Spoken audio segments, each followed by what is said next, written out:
En el corazón de San Miguel de Allende, una ciudad pintoresca y conocida por su arquitectura colonial, su vibrante escena artística y su tranquilo ritmo de vida, se esconde una oscura tragedia que sacudió a toda la comunidad. En el otoño de 2021, el vecindario de El Chorro se vio envuelto en una serie de acontecimientos perturbadores que dejarían una cicatriz indeleble en la ciudad. María Luisa Vargas, una mujer de 39 años conocida por su dedicación como restauradora de arte, vivía con su esposo, Esteban Rivas, de 41 años, un respetado ingeniero civil.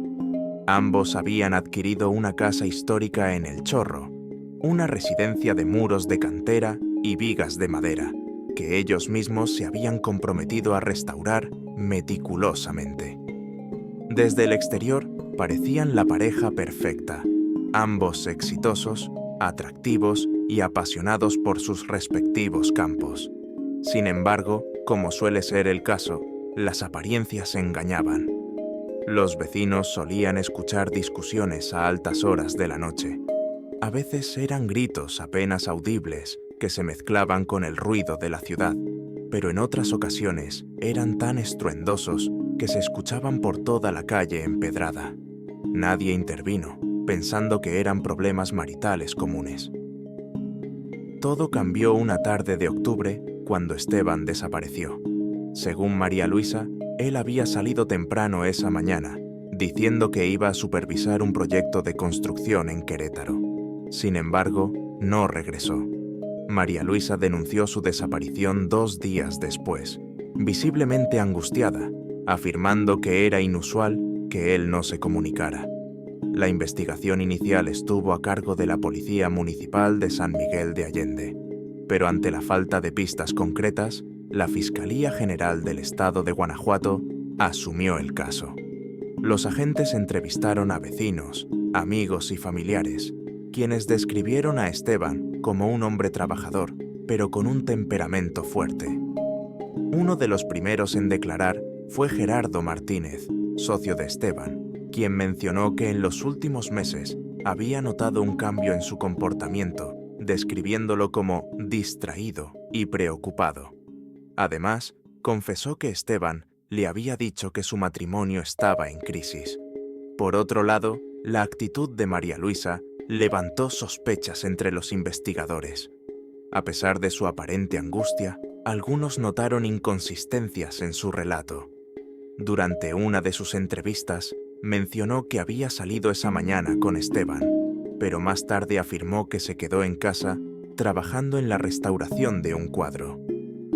Cuando se le preguntó sobre posibles enemigos de su esposo, negó que alguien pudiera desearle daño, aunque varias personas cercanas a la pareja señalaron que Esteban tenía conflictos laborales con un contratista al que había despedido recientemente por sospechas de malversación de fondos.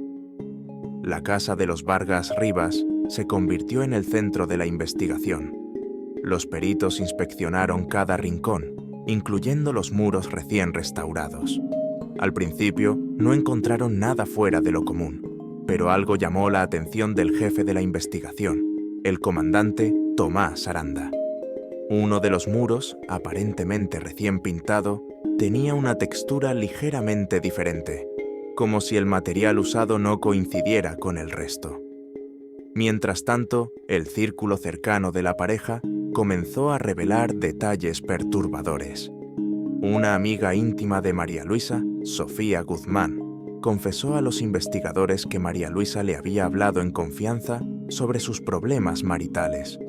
Según Sofía, Esteban tenía episodios de celos intensos y controladores. María Luisa, en cambio, parecía resignada, aunque le había dicho que estaba considerando divorciarse. Esta revelación llevó a los investigadores a considerar que la desaparición de Esteban podría no ser un accidente. Los forenses realizaron un análisis detallado de la casa, utilizando escáneres especializados para detectar anomalías detrás de los muros. En uno de los muros del sótano, el equipo detectó una cavidad sospechosa. Con una orden judicial en mano, comenzaron la delicada tarea de abrir el muro. Lo que encontraron fue impactante: un cuerpo humano envuelto en plásticos y cubierto con una mezcla de cemento y cal. Aunque el estado de descomposición dificultaba la identificación inmediata, las ropas coincidían con la descripción de la vestimenta que Esteban llevaba el día de su desaparición. María Luisa fue llevada inmediatamente a la comandancia para ser interrogada. A pesar de la evidencia, mantuvo su inocencia, afirmando que alguien debía haber entrado a la casa y cometido el crimen mientras ella no estaba. Los investigadores, sin embargo, no estaban convencidos. La ausencia de señales de entrada forzada y las inconsistencias en su relato la colocaban en el centro de las sospechas. A medida que las pruebas se acumulaban, las tensiones en la comunidad del Chorro aumentaron. Nadie podía creer que algo tan macabro hubiera ocurrido en su vecindario. Las especulaciones sobre la vida secreta de Esteban y los motivos de María Luisa corrían como pólvora entre los habitantes. La noticia del hallazgo del cuerpo en la pared del sótano de la casa de María Luisa y Esteban Rivas conmocionó a toda San Miguel de Allende. Mientras los forenses confirmaban que los restos pertenecían a Esteban, los investigadores ampliaban el círculo de entrevistas y comenzaban a reconstruir el enigma que rodeaba su desaparición y muerte. Uno de los primeros en ser interrogados nuevamente fue Gerardo Martínez, el socio de Esteban. Durante esta segunda ronda de preguntas, Gerardo admitió que Esteban había mencionado sospechas sobre su esposa. Según él, Esteban había encontrado mensajes extraños en el teléfono de María Luisa que insinuaban una posible relación extramarital. Aunque nunca le confió nombres, Esteban parecía seguro de que su esposa le estaba ocultando algo. Otro personaje que emergió en esta historia fue Carla Montenegro, una joven de 27 años que trabajaba como asistente en el estudio de restauración de María Luisa. Carla declaró que, en los meses previos a la desaparición de Esteban, había notado un cambio drástico en el comportamiento de su jefa. María Luisa se mostraba irritable, distraída, y más de una vez, Carla la escuchó llorar detrás de la puerta de su oficina. Aunque María Luisa nunca fue explícita sobre los motivos de su angustia, Carla sospechaba que había problemas serios en su matrimonio. Mientras tanto, los vecinos también comenzaron a aportar piezas al rompecabezas. Don Aurelio Espinosa, un hombre de 68 años que vivía en la casa contigua, recordó haber visto a Esteban la noche antes de su desaparición. Según su testimonio, Esteban parecía agitado y discutía acaloradamente con alguien en el jardín trasero. Aunque no pudo identificar a la otra persona debido a la oscuridad, estaba seguro de haber escuchado la voz de una mujer. Otro testigo, Julia Alarcón, una maestra jubilada de 55 años que solía pasear a sus perros por el vecindario, aseguró haber visto una camioneta negra estacionada frente a la casa de los Vargas Rivas en la madrugada del día de la desaparición. Julia recordaba el detalle porque el vehículo no pertenecía a ninguno de los residentes habituales y parecía fuera de lugar en la tranquila calle de El Chorro. La camioneta negra se convirtió en una nueva línea de investigación. Al revisar las cámaras de seguridad de los alrededores, los agentes lograron identificar el vehículo y rastrearon su matrícula hasta un hombre llamado Raúl Mejía, un contratista de construcción que había trabajado con Esteban meses atrás. Raúl tenía antecedentes por disputas laborales y un historial de agresiones físicas. Sin embargo, al ser interrogado, Raúl afirmó no haber tenido contacto reciente con Esteban y negó cualquier implicación en su desaparición. En paralelo, los forenses avanzaban en el análisis del cadáver. Además de las marcas evidentes de golpes en el cráneo, el equipo liderado por la doctora Irene Solano encontró indicios de que Esteban había sido sedado antes de morir. En su sistema había rastros de benzodiazepinas, un grupo de fármacos usados comúnmente para tratar la ansiedad o inducir el sueño. Este hallazgo complicaba aún más el caso, sugiriendo que el asesinato había sido planeado meticulosamente. Mientras la investigación se profundizaba, se reveló otro detalle inquietante. Una llamada anónima llegó a la línea directa de la policía, alegando que María Luisa había tenido una relación con un hombre llamado Héctor Zamudio, un abogado de renombre en Querétaro. Los investigadores localizaron a Héctor y lo interrogaron. Aunque inicialmente negó conocer a María Luisa, finalmente admitió haber tenido una aventura con ella durante varios meses. Según Héctor, su relación había terminado poco antes de la desaparición de Esteban, ya que María Luisa había decidido enfocarse en su matrimonio. A pesar de estas declaraciones, Héctor proporcionó un detalle clave. Durante su relación, María Luisa le había confesado que Esteban era un hombre peligroso.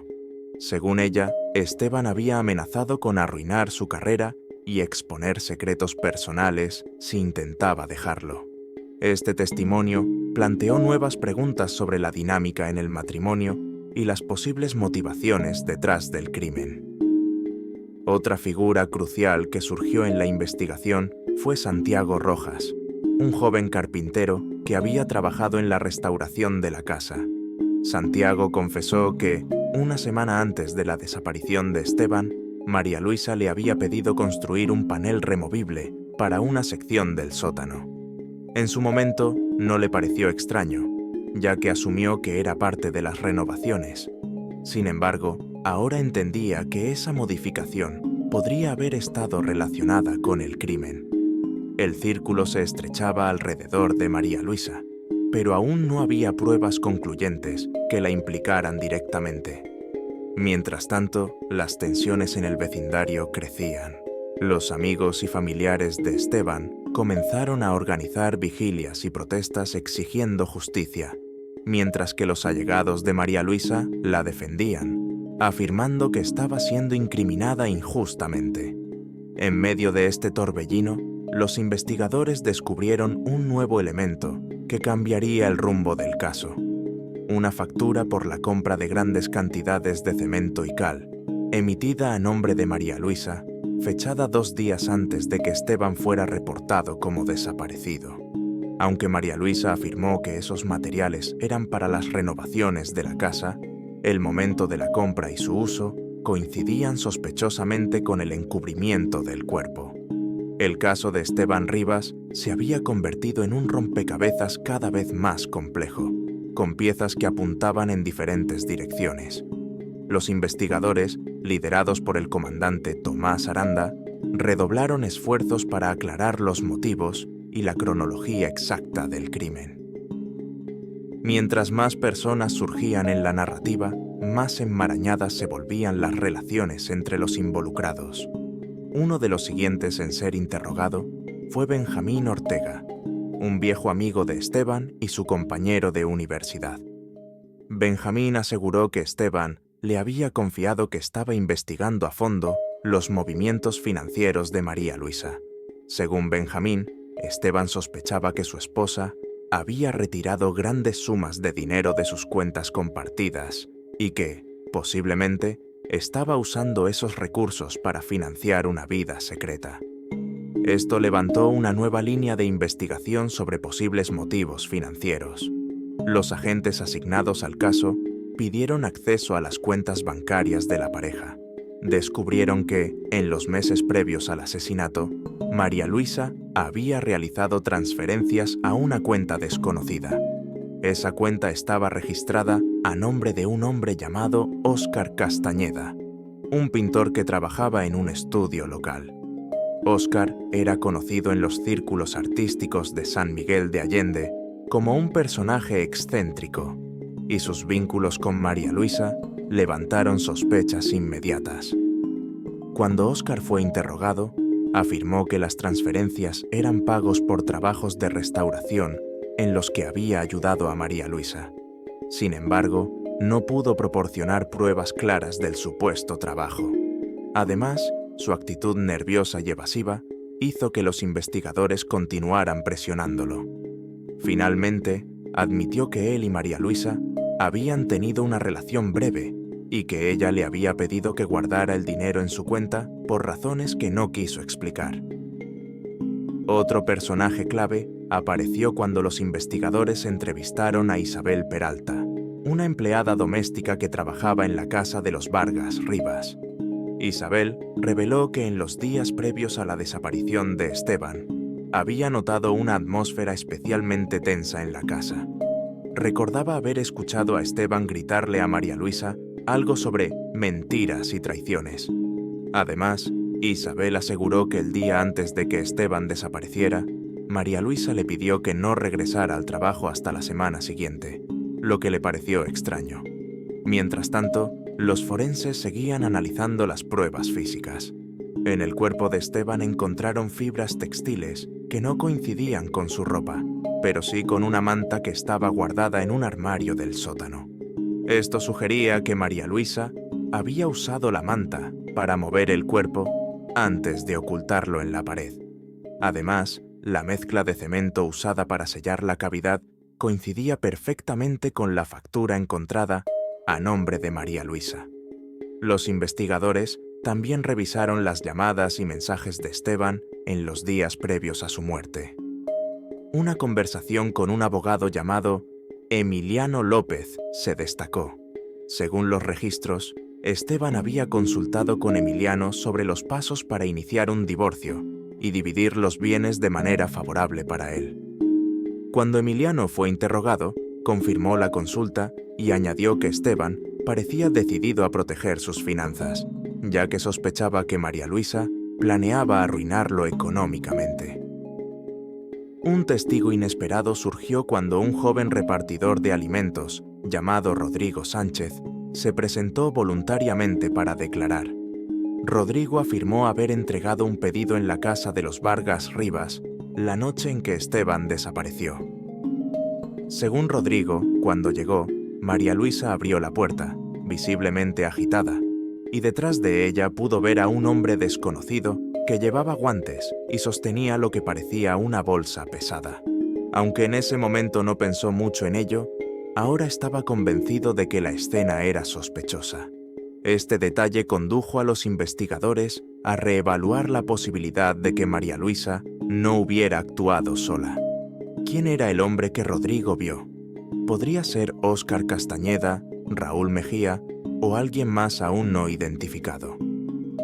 Los agentes comenzaron a rastrear llamadas y mensajes de María Luisa para identificar a posibles cómplices.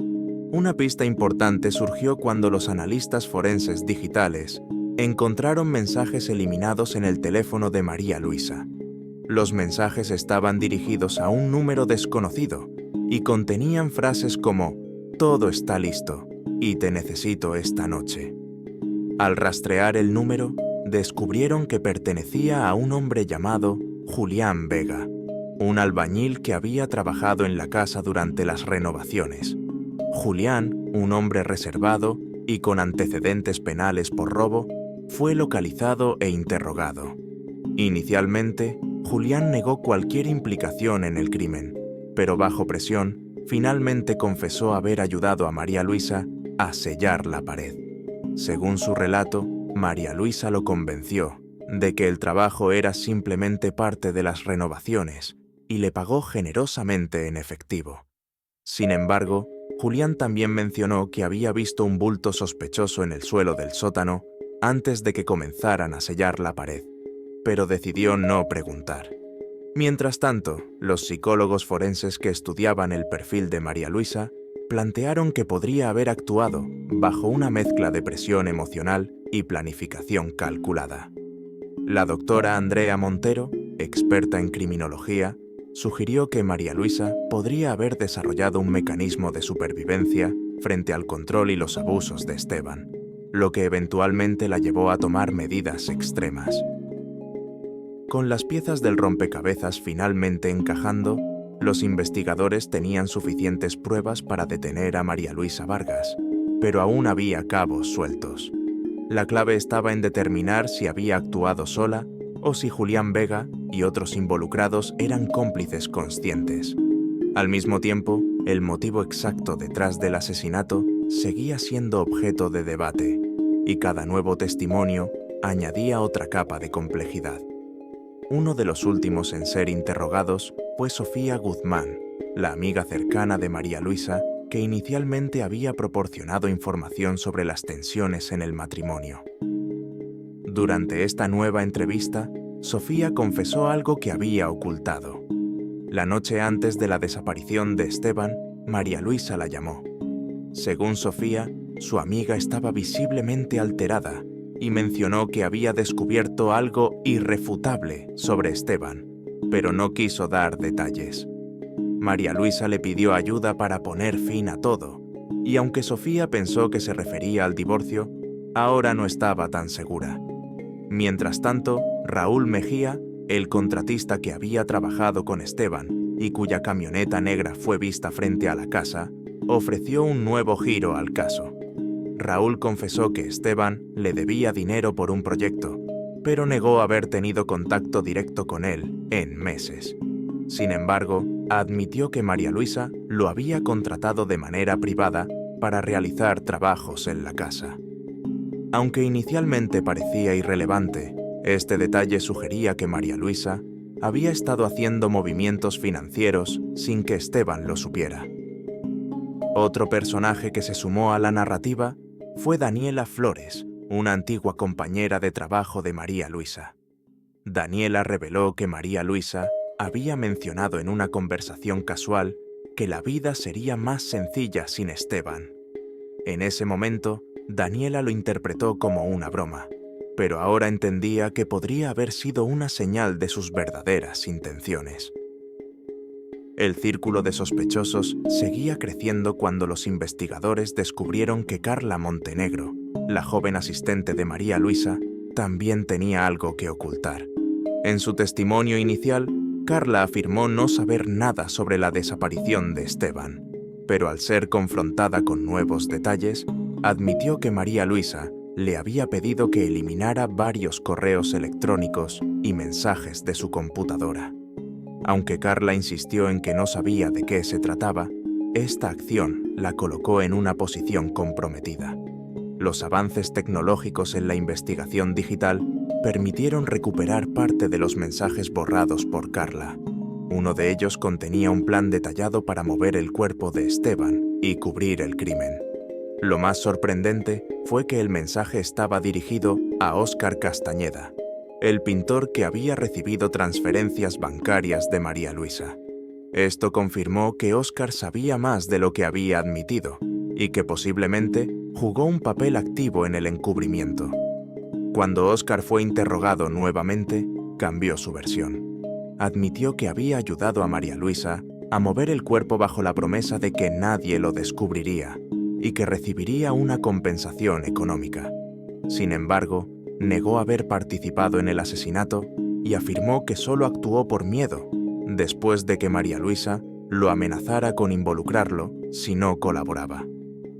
La confesión de Óscar complicó la defensa de María Luisa, quien continuaba negando cualquier participación directa en el crimen. Sin embargo, su narrativa comenzó a desmoronarse cuando Julián Vega decidió colaborar con las autoridades a cambio de una reducción en su condena. Julián confesó que María Luisa le había explicado que Esteban debía pagar por años de control y abuso. Según él, María Luisa lo convenció de que estaba ayudándola a liberarse de un hombre peligroso. Mientras los fiscales preparaban el caso para juicio, se revelaron más detalles impactantes. Los análisis forenses confirmaron que Esteban había sido sedado antes de morir, y los investigadores encontraron un frasco de pastillas en el estudio de María Luisa con sus huellas dactilares. Además, las cámaras de seguridad de un establecimiento cercano captaron a María Luisa comprando los materiales para sellar la pared. El juicio comenzó meses después, con un interés mediático sin precedentes en San Miguel de Allende. La Fiscalía presentó un caso sólido, apoyado por pruebas forenses, testimonios de colaboradores y el descubrimiento de las transacciones financieras sospechosas. Durante el juicio, María Luisa mantuvo su postura de inocencia, afirmando que todo había sido una conspiración para incriminarla. Sin embargo, su defensa fue incapaz de contrarrestar las pruebas contundentes presentadas por la Fiscalía. Los testimonios de Julián Vega, Óscar Castañeda y Carla Montenegro resultaron cruciales para condenar a María Luisa. Aunque sus roles variaban, todos señalaron a María Luisa como la mente maestra detrás del asesinato y el encubrimiento. La evidencia de las transferencias bancarias, los mensajes eliminados y las inconsistencias en su declaración final sellaron su destino. María Luisa Vargas fue declarada culpable de homicidio agravado y sentenciada a 40 años de prisión. Julián Vega y Óscar Castañeda recibieron condenas menores de 5 y 8 años respectivamente por complicidad y encubrimiento, tras llegar a acuerdos con la Fiscalía. Carla Montenegro fue absuelta, ya que no se encontró evidencia suficiente para probar que actuó con conocimiento pleno del crimen. El caso dejó una marca imborrable en San Miguel de Allende, un recordatorio sombrío de cómo las relaciones rotas, los secretos y las decisiones desesperadas pueden converger en una tragedia inimaginable. La comunidad, acostumbrada a la tranquilidad, quedó sacudida por la historia que, aunque cerrada en los tribunales, seguiría resonando en los muros y calles de El Chorro durante generaciones.